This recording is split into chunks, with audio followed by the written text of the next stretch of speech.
अभिनेता के हंगल का जन्म 1 फरवरी 1914 को सियालकोट अब पाकिस्तान में हुआ था। फिल्मी दुनिया में आने से पहले के हंगल भारत को आजादी दिलाने के संघर्ष में शामिल रहे थे। कहा जाता है कि महात्मा गांधी भारत में जो अहिंसक आंदोलन चला रहे थे, सरहद पार उसकी अगुवाई हंगल कर रहे थे। उन्होंने संयुक्त महाराष्ट्र आंदोलन में भी भाग लिया, जिसकी वजह से उन्हें अपनी पत्नी मनोरमा के साथ जेल जाना पड़ा। उनके पिता की सेवानिवृत्ति के बाद हंगल का पूरा परिवार पेशावर से कराची शिफ्ट हो गया था। करीब 3 साल पाकिस्तान की जेल में रहने के बाद अभिनेता हंगल साहब वर्ष 1949 में अपनी पत्नी सहित मुंबई यानी भारत पहुंचे। नरीमन रोड की एक टेलरिंग की दुकान में नौकरी भी की। के हंगल का पूरा नाम अवतार किशन हंगल था। हंगल मूल रूप से कश्मीरी पंडित थे, जिन्होंने अपना ज्यादातर बचपन पेशावर में गुजारा था। वे ग्रुप IPTA से जुड़े हुए थे, जिसमें उनके साथ बलराज साहनी और कैफी आजमी भी थे। फिल्मी करियर की बात करें तो हंगल साहब की पहली फिल्म थी बासु भट्टाचार्य निर्देशित 1966 में बनी फिल्म तीसरी कसम थी। रंगमंच पर अभिनेता हंगल साहब के एक्टिंग से प्रभावित होकर मशहूर डायरेक्टर ऋषिकेश मुखर्जी ने उन्हें अपनी फिल्मों में मौका दिया।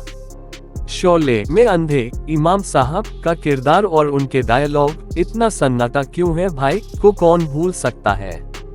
शौकीन के रंगमिजाज बुजुर्ग एंडरसन उर्फ एंडरसन के रोल में हंगल बेमिसाल थे।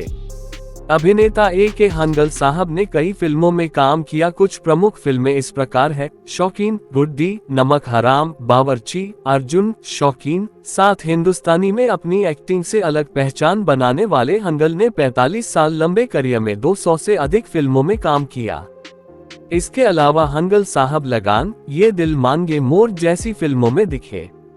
अमोल पालेकर निर्देशित पहेली 2005 हंगल साहब की आखिरी फिल्म थी। 70 से 90 के दशक तक हंगल ने ज्यादातर फिल्मों में एक्टर के पिता या करीबी रिश्तेदार की भूमिका निभाई थी। उनकी कुछ चुनिंदा फिल्मों की बात की जाए तो इनमें नमक हराम, शौकीन, शोले, अवतार, अर्जुन, आंधी, तपस्या, कोरा कागज, बावर्ची, छुपा रुस्तम, चितचोर, बालिका वधू, गुड्डी जैसी फिल्में शामिल हैं।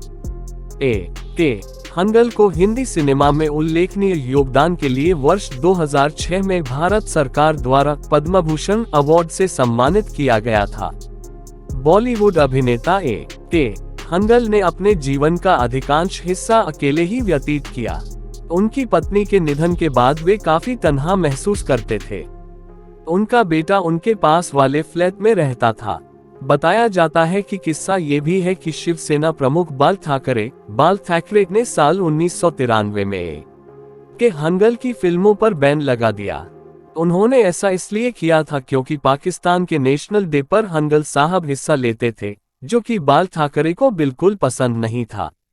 अपनी करियर में हंगल साहब ने 225 फिल्मों में काम किया, पर अपने जीवन के आखिरी दिनों में मेडिकल खर्चों को पूरा करना भी उनके लिए मुश्किल हो गया था।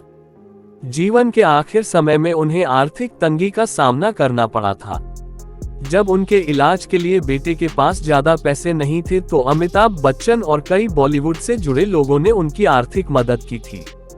26 अगस्त 2012 को 98 साल की उम्र में के हंगल साहब ने दुनिया को अलविदा कह दिया।